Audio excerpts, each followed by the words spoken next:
Capítulo 11. Individualidad y funciones sociales completas. La adquisición de conocimientos abstractos es sin duda una de las funciones más complejas desarrolladas por el cerebro humano.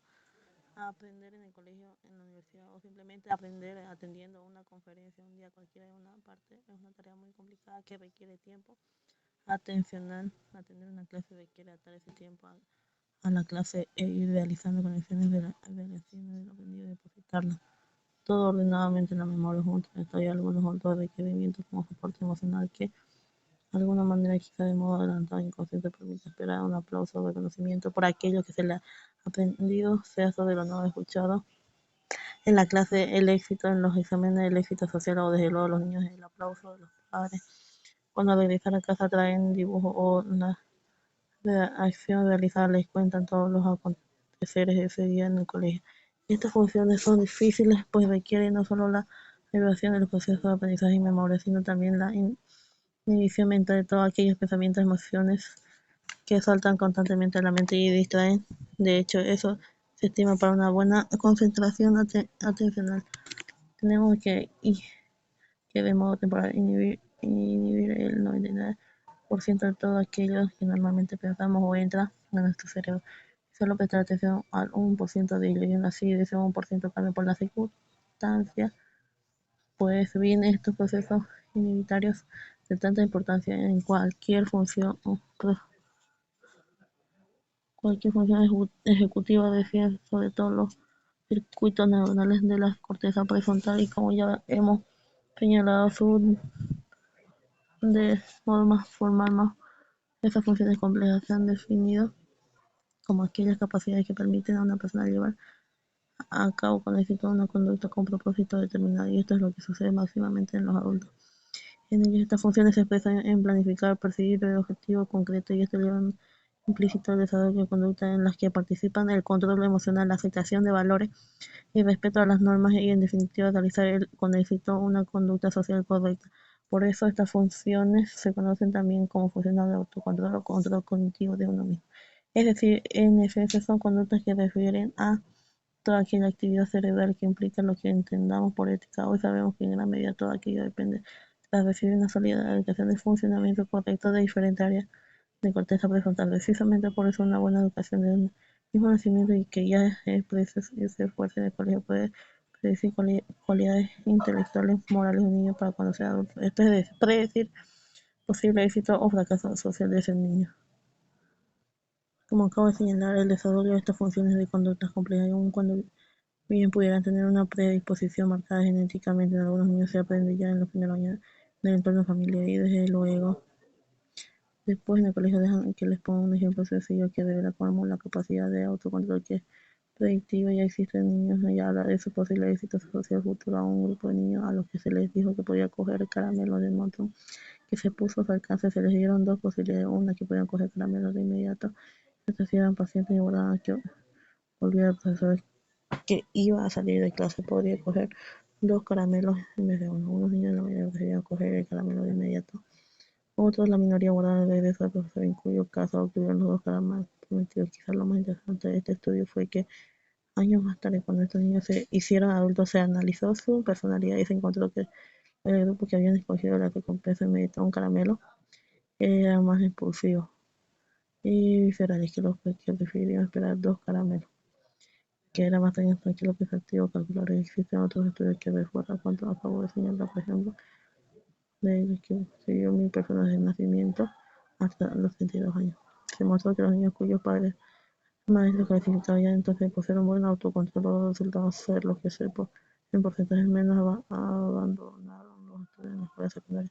Esto confirma de otra manera lo señalaron anteriormente y sería indicativo del valor de esta función ejecutiva como instrumento predictivo de un rendimiento académico sostenido y en consecuencia nos habla de forma enorme relevancia que tiene adquirir de modo correcto y de muy temprano esas funciones complejas que hemos llamado funciones ejecutivas. Y desde ya hace algún tiempo ya se empieza a conocer que al igual que lo que es la familia, el colegio y la escuela son instituciones de por sí importantes, más allá de lo que se enseñe en ellas aún cuando esto último sea también importante. Obviamente en la escuela se aprende no solo leer, escribir y hacer cálculo matemático, sino convivir, vivir temprano en sociedad y sacar con ello otros aprendizajes que son los que se permiten luego de una buena adaptación social. Por eso se dice que la función de las escuelas no solo es instructiva, sino educativa. Aprender, memorizar y relacionarse con los demás es adquirir capacidades, habilidades que sirvan dentro y fuera del colegio. Aprender en la escuela es como adquirir una fluidez en la cadena de pensamientos y emociones que nos conducen a la toma final de decisión social, que nos conducen a controlar nuestra conducta, a controlar nuestras respuestas emocionales, que en definitiva refiere a esas funciones ejecutivas o control de uno mismo, o si se quiere tener un control sobre lo que piensa, se siente y se hace. Estudios recientes muestran que aprender los fundamentos básicos de leer, escribir y hacer cuentas no es lo mismo hacerlo en el contexto de una escuela que fuera de ella, y que solo unos pocos años de asistir al colegio marca una diferencia con otros niños que no lo han hecho nunca.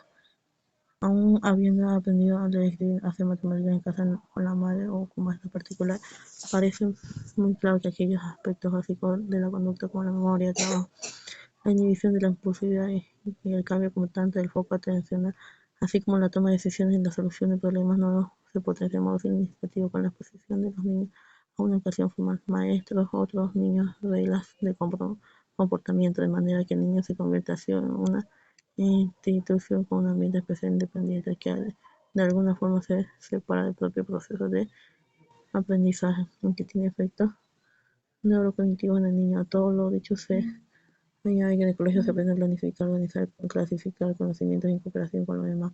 Se aprende a desarrollar la memoria de trabajo que ya hemos señalado, integrar en la memoria de las experiencias nuevas con las experiencias previas del niño, adquirir habilidades para desarrollar normal de una conducta que bajo esa constante toma de decisiones se digiere la consecución de objetivos concretos y específicos. Todo ello se suma a esas funciones que hemos referido como funciones ejecutivas o de autocontrol. Añadido a todo ello, estudios recientes hechos con resonancia magnética funcional han revelado que la escolarización produce cambios específicos en varias estructuras de la corteza cerebral. Un estudio concreto, por ejemplo, ha demostrado claras diferencias en el volumen del cuerpo calloso, esa banda de fibra que conecta ambos hemisferios cerebrales, particularmente en zonas de conexión de las cortezas parietales.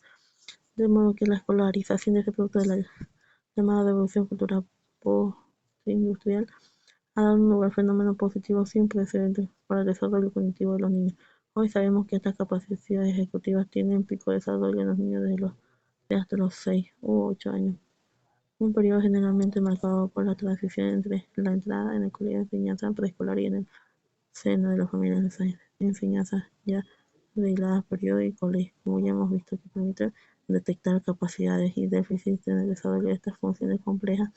Hay un método que utiliza para medir estas funciones ejecutivas del el DSCS, Dimensiones Chan-Shor, en el área A. La tarea requiere que de un montón de cartas los niños pongan una serie de ellas de acuerdo a una determinada característica, sea por ejemplo de color, y después mientras se seleccionan en momentos dados se les pide a los niños que cambien la estrategia y esta vez lo hagan eligiendo según otra característica. Añadir a ese color, por ejemplo, una cierta forma en la carta prominente. Estudios comprobó que existen dos grupos de niños diferentes muy bien definidos aquí, posibilidad de cambiar el tiempo que una sola cosa acordar una característica o hacerlo con dos, aquellos que mostraron dificultades o lo hicieron muy despacio o se equivocaron más cuando cambiaron el eje siguiendo dos características. El seguimiento de estos niños de pocos años sugirió que quienes cambiaron la estrategia con facilidad sin errores presentaban más capacidad para desarrollar funciones ejecutivas, las que requieren cambios y decisiones constantes, y también desarrollaban una mayor facilidad en su proceso de aprendizaje.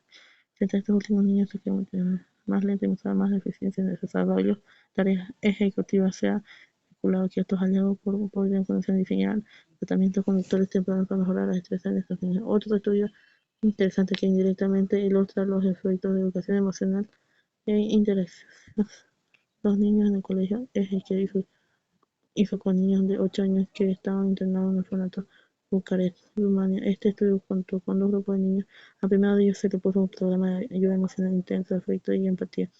El segundo no. Al estudio se añadió un tercer grupo de niños de la misma edad no pertenecientes al orfanato y así seguían sus enseñanzas regladas en un colegio. Pasado el tiempo del programa de tratamiento 2, los niños realizaron un test muy sencillo consistente en sentarse delante de un panel que contenía una pequeña ventana iluminada con luz neutra y un botón. La tarea que se explica a los niños consistía en apretar el botón situado en el panel delante de él. Cada vez que a la luz una de las ventanas se encendía de color verde, pero no se lo hacía paralelamente a la luz verde se encendían los dos en la otra ventanita. Esta es una tarea que requiere una atención constante y sostenida y también de ejecutar e inhibir una conducta funcional intrínseca a toda función ejecutiva. Tanto los niños pertenecientes al grupo de orfanato que había seguido el programa de ayuda como los niños del grupo control escolarizados mostraron una mejor atención sostenida como si eran menores errores y utilizaban tiempo más corto que los segundos. Los que no reciben programas de ayuda, este estudio mostró primero que los niños privados de afecto presentan déficit en la adquisición normal de funciones ejecutivas. El segundo también mostró que una intervención temprana de efecto puede paliar estos efectos. Otro buen instrumento para potenciar el aprendizaje de estas funciones complejas parece ser el lenguaje y el aprendizaje de varias lenguas hacia el año de edad entre los 10 y 12 meses. Un niño bilingüe educado en una familia donde, por ejemplo, el padre le habla en inglés y la madre en español, ya es capaz de discriminar entre los dos sonidos de las palabras primarias en cada uno de los idiomas. Lo interesante es que el niño se aprende simultáneamente dos lenguas desde el nacimiento. Estas quedan en su cerebro en circuitos neuronales separados y a través de aprendizaje y del trasvase que se realiza entre uno y otro cerebro del niño adquiere ventajas cognitivas y también reservas cognitivas que le sirvan para ser utilizadas a lo largo de su vida, incluso hasta la vejez. Curiosamente, estas ventajas no solo se expresan en un retraso de aparición de las demencias cuando llegan a la vejez, sino que cuando son niños este bilingüismo les permite desarrollar las capacidades ejecutivas más potentes que los niños que solo hablan un idioma. En efecto, los niños adultos que hablan una sola lengua, cuando escuchan una palabra, solo necesitan compararla con el único almacén de palabras, sonidos que poseen las reglas que gobiernan su significado. Cuando pronuncian ellos mismos una palabra, solo necesitan extraerla de ese único almacén de palabras que poseen. Por el contrario, una persona que habla 5 idiomas cuando participa en una conversación con otras 5 personas en las que cada una de ellas solo habla uno de esos idiomas, es la conversación. Tiene que saltar constantemente de una a otra lengua, es decir, elegir, decidir de forma inconsciente. Todo conlleva utilizar y editar en todo momento los procesos inhibitorios de lo que hemos hablado y que tienen tanta relevancia en las funciones ejecutivas, y esto está todavía más relevante en los niños. Los niños bilingües trilingües presentan ventajas que le ayudan a facilitar su proceso de aprendizaje. Muchos estudios demuestran estas ventajas. Por ejemplo, en un grupo de niños bilingües monolingües se les muestra una serie de cartas, ¿no?, una tras otra, que presentan una figura, un conejo, un mono coloreado de color rojo con azul, tiene uno representa una estrella.